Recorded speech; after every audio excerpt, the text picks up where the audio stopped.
balibagan na po. Oo. Nabalibag na. Alam mo? Ano? Alam mo? Ano? Ang sakit ng liit ko. Pero palakpakan niya naman si Julie. Grabe. Ngayon mo pinatunayan na limitless ka talaga. God bless. Pero grabe, no? Thank you. Grabe. Pero, wow. Wow talaga. Hindi ko alam kung paano naiiyan yan, ha? Ni Ira yung sakit na. Hinaya mo ang galing. Di ba ang galing ni Julie? Ano ba? Kung kaya nila, kaya mo rin. Isa pa! Bakit naman? May bukas pa, baka bukas balinin na ni Julie. Kung gusto yung isa pa, balik kayo bukas. Okay? Balik kayo bukas. Pero may mo, Julie, no? Dati magkasama na tayo sa The Boys. Oo. Pero ngayon, dance partner na kita. Ano ba yung first impression mo sa akin? Kasi curious sila eh. Nung una kitang na-meet sa The Voice, alam ko na agad na madaldal ka. Tama naman. Tapos, nung mas nakasama na kita, aba, totoo nga. Totoo nga. Oo, totoo. Pero, alam niyo si Sister, sobrang ano siya, like, napaka-jolly niyang tao. Oo. Tapos, talagang dedicated siya sa trabaho niya. Kaya talagang pinagpapala ko ni Lord. God bless. God bless. Eh, sa akin, anong impression mo? Siyempre, ang ganda ng sinabi mo sa akin. Dapat babalik ko. Mag-iisip ako ng mas maganda doon. Si Julie, nung naman ko to, sabi ko, sikat na artista to, baka hindi ako pansinin nito. Grabe naman. Sikat na artista to, baka hindi kami maging close. Nung nakakilala ko si Julie, sabi ko, hala! Ganito pala si Julie! Kung akala nyo lang, minsan nakikita nyo, seryoso siya.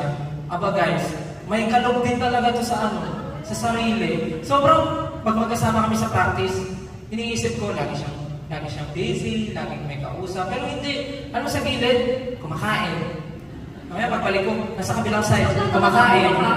Kabilang side, kumakain na naman. So, pinapalabas mo kung matakaw ako? Hindi. Sinasabi ko lang na marami ka ng budget.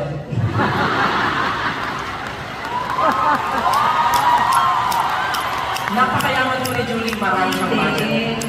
Hindi, pero... Mahilig lang talaga akong kumain. Kidding aside. Yes, kidding aside. Talaga, sobrang bait ni Julie, sobrang down to earth. Kahit alam mo yun, nandun na siya, pero yung tingin niya sa sarili niya, hindi siya nandun. Sobrang bait ni Julie, tapos nung nagkakilala kami one day pa lang, nag-click na agad kami. Same humor, same personality, same goals, same everything. Nag-click kami talaga like... Sobrang talaga. Kaya ito si Julie, sobrang hanga ako dito. Lalo na, Julie, pag nagpa-practice kami, sabi ko, iba talaga si Julie. Na-pressure ko ako sa concert na to. Hindi ko alam yun. Alam ako yung na-pressure kay Sir kasi ang galing-galing niya sumayaw. Kaya yung woo! Siyempre, kwento natin to kaya dapat tayo yung leader. Kwento natin to. Pero siyempre, gusto natin magpasalamat sa The Boys. Kasi sila ang naging dahilan. Kaya bakit tayo naging frenemies? Bakit frenemies? Frenemies! Ano joke lang? Hindi pala. Ayusin nga natin yung prompter. Hindi, frenemies pagdating lang sa The Boys kasi nag-aagawan tayo ng artist. Pero in real life, friends, nimiss lang kami. Nimiss. Diba? Nimiss. Kasi hindi tayo friend. Nimiss lang. Then, sobrang close kami ni Julie talaga, di ba? Hindi siya kakal. Ano ba? Ayan. Hindi, friends talaga kami ni Stan. Pero ito, ang tanong. May good news ka. Oo. May sasabihin ka, di ba? Ikaw na. Ang tanong. Magiging friend ko rin kaya ito.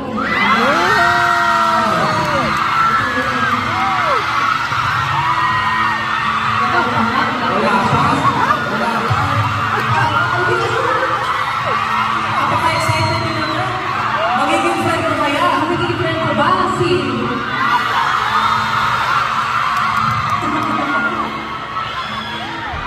Ako kasi malabas ng loob ko na magiging friend ko yun. Sino ba? Ano ba muna siya? Ano ba muna? Yun yung ano? Ano ba? Bagong coach ng The Voice Kids. Feeling ko magiging close kayo. Feeling ko mas magiging close kami kaysa close tayo eh. Hindi kayo sure.